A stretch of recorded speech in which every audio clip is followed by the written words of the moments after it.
Hello again, everybody. Hope you can hear me over the heavy machinery coming from the harbor next door. I'm not quite sure what they're doing over there, but they're making lots of noise. So, my Traveler is stuck, and my plan of attack today is twofold. What do I do with my pole?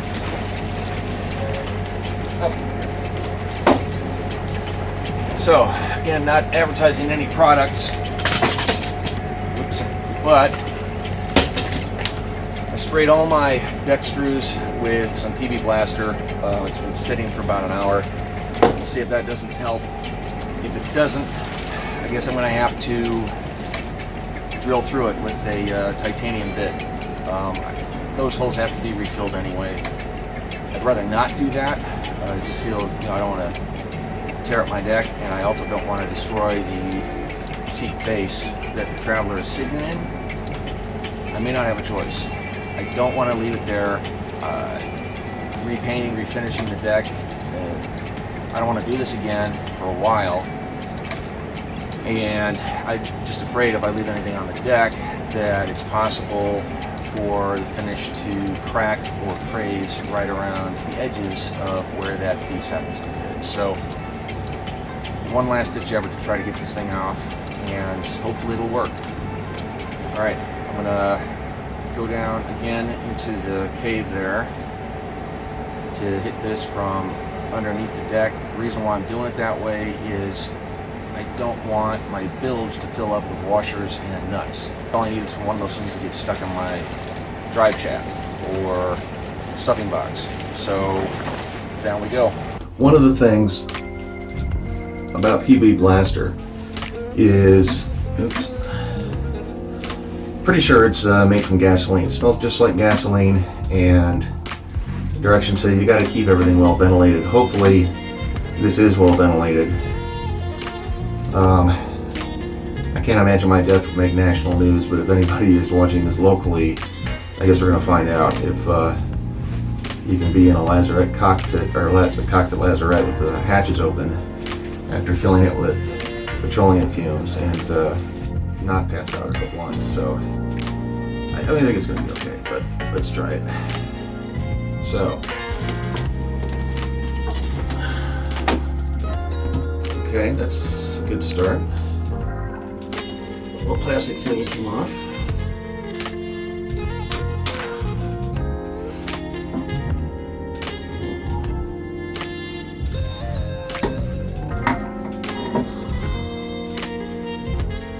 I'm gonna have to put up with my thumb for the time being.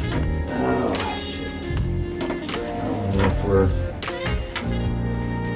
don't think I have to try the vice grips. Alright, this will get you a better view of what I'm trying to do. Fingers crossed.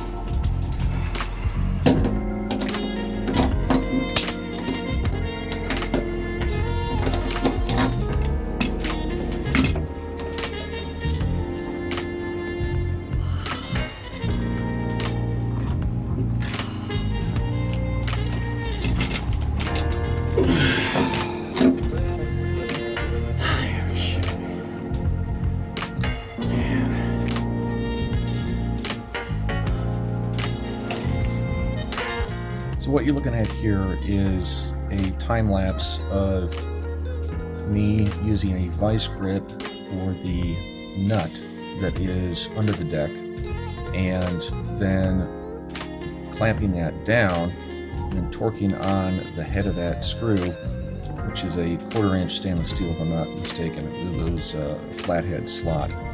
So I had to be on top of the deck at the Traveler base, trying to unscrew there, and then waiting for the vice grip to catch on the, or to be stopped by the hull once it twisted around, and that gave me the resistance I needed to eventually get those screws out, I had to wait for the vice grip to drop into the hull once I got to the end of the thread. So it was the best I could do to create a second hand, being short-handed.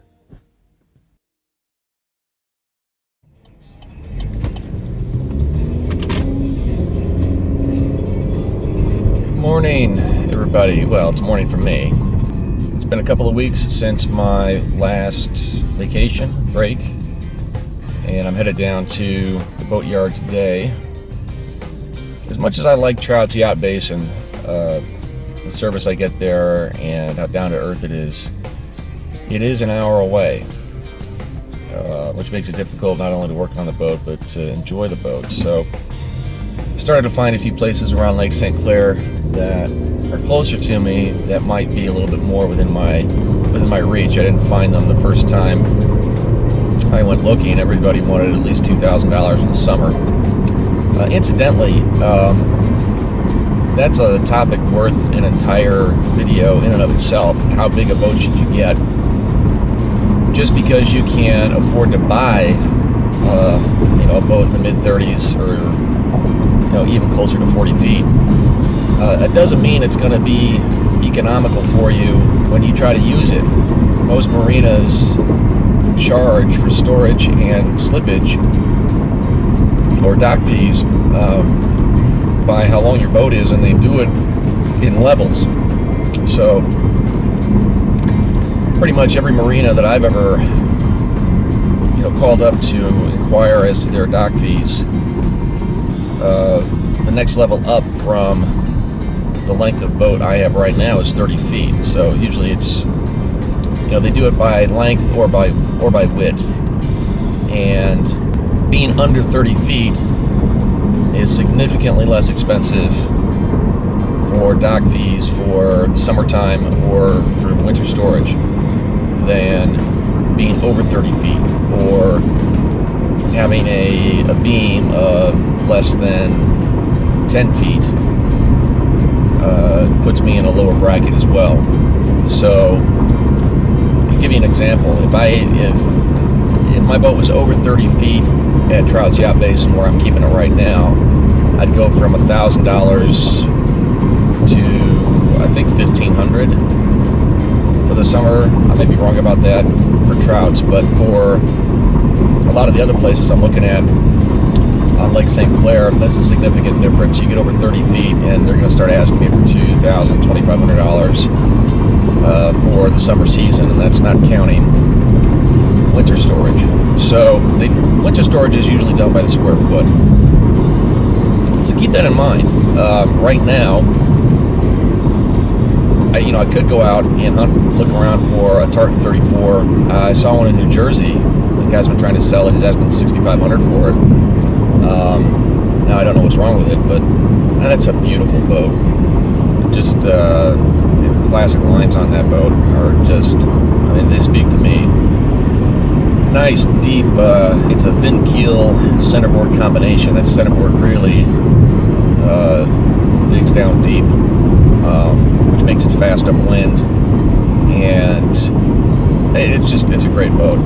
So yeah, I could go out, I could spend $6,000 or even $10,000 on a Tartan 34 right now, but I have no money left over for anything else. I might not even have enough money to, for dock fees for the summertime, in order to keep it somewhere. And then you're not enjoying your boat.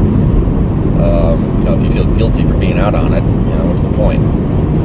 Anyway, I'm headed down to Trout's right now, and we've had some really bad weather in terms of thick, heavy snow, some wind.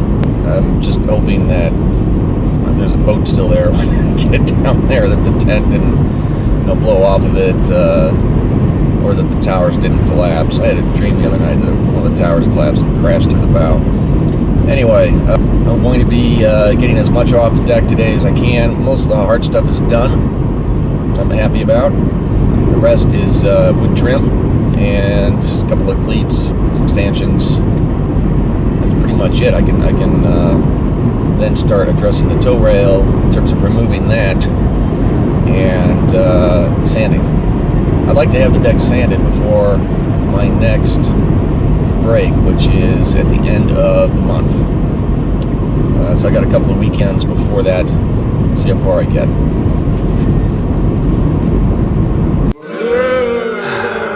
Stupid dream. I had a nightmare this was going to happen. Shit. Well, let's go and inspect the damage. It's a heavy mast. Alright, well, it's not as bad as it could have been.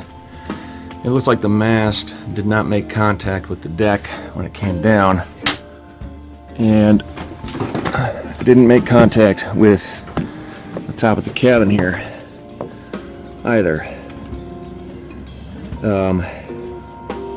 Not sure what happened first, but the towers collapsed and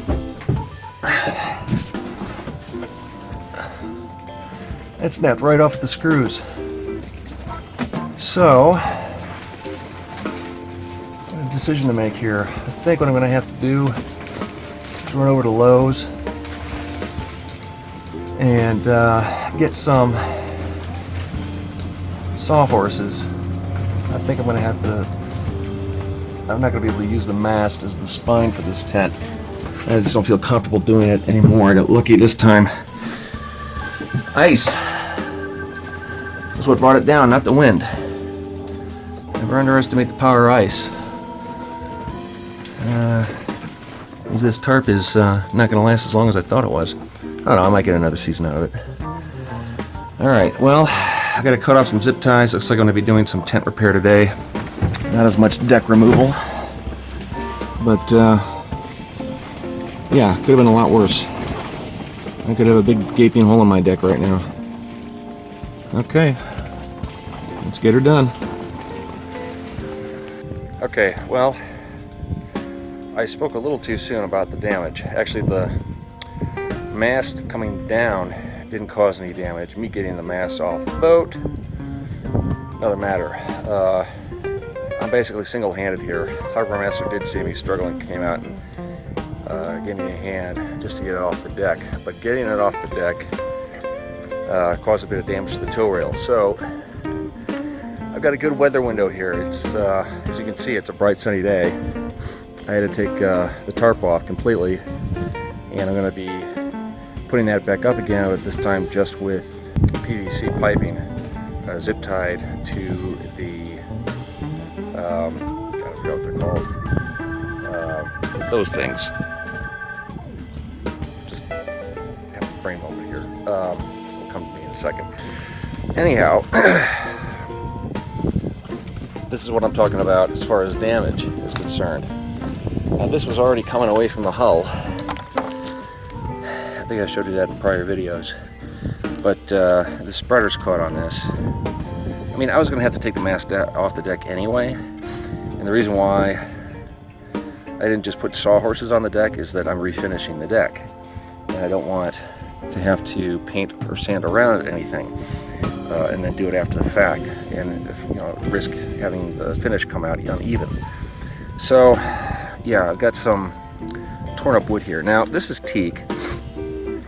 Very expensive. I don't want to spend the money on new teak. I also don't want to put crappy wood on the boat. I was going back and forth over whether or not I should replace this with yellow pine, which is hard. I mean, it's hard. For a softwood, it's very hard. Almost rivaling oak. And it's cheap. But this stuff's already bent to form. So I'm going to see if I can't salvage this. We'll see what I can do with it. If I have to buy new teak for this portion here, I guess I can do that. But we'll see. So today I'm going to be taking off the tow rail because we're supposed to get rain and snow again next week. That's winter in Michigan. One day, cold the next. That's why it really sucks to have a car here. The roads are absolutely terrible, and they don't stay resurfaced for long before they start breaking up again. So, yeah, removal of all tow rail hardware today, and hopefully as much as the tow rail as possible, and then get the tent back up before I lose light. So I did find an app with time-lapse features on it, so I'm going to try to use that today and see how it works. All right.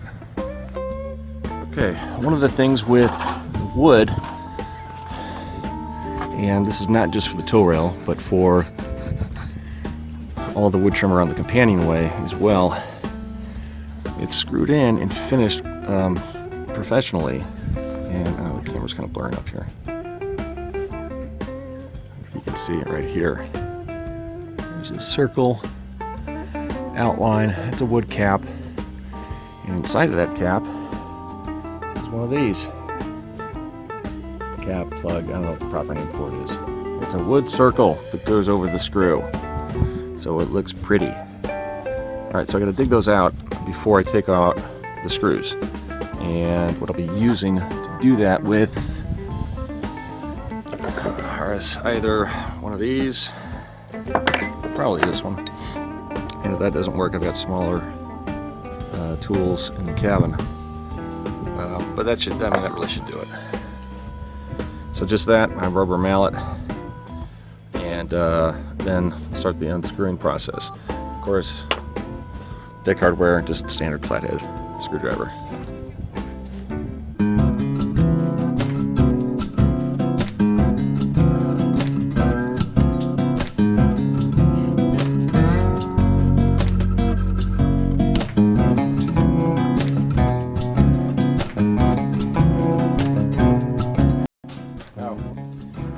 This is what happens when you try to be a big shot and dock your boat stern first. You're not looking out to see if there's a pipe sticking out from the dock, and you have no spring line cleat.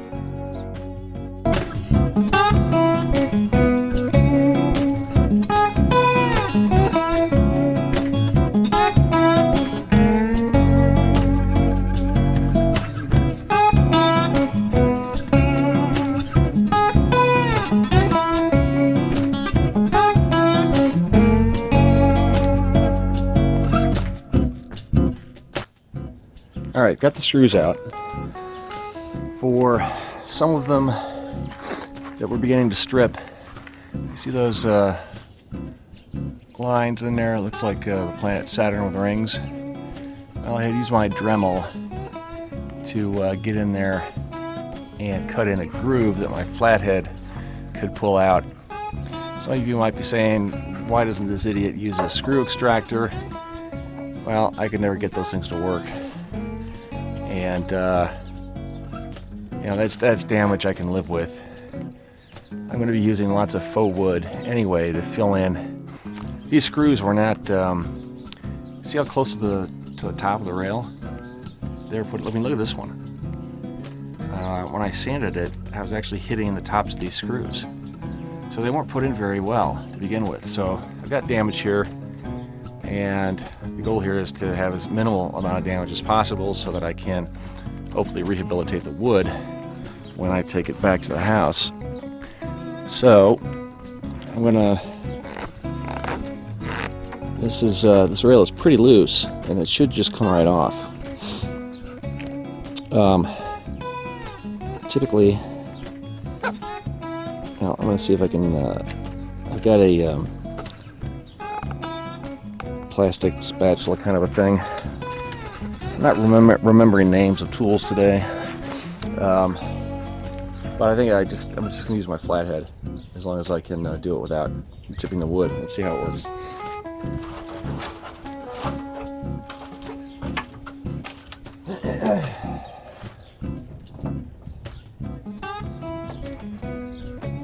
Actually, yeah. Okay, there it is. Alright, not too bad. This stuff I can work with. So I can save this piece. Teak. Now I've been waiting to see this for a long time. I've been waiting to see what's between the tow rail and the actual fiberglass here. This is one of the areas that my surveyor, who I will not name, but he didn't tell me anything I didn't already know. But he did tell me that this portion of the deck was soft. So whatever's in there, it's some kind of wood, rotted. Alright, so we'll be cleaning that out. And I've always wanted to look at the hull to deck joint just to make sure that there are no leaks coming through there.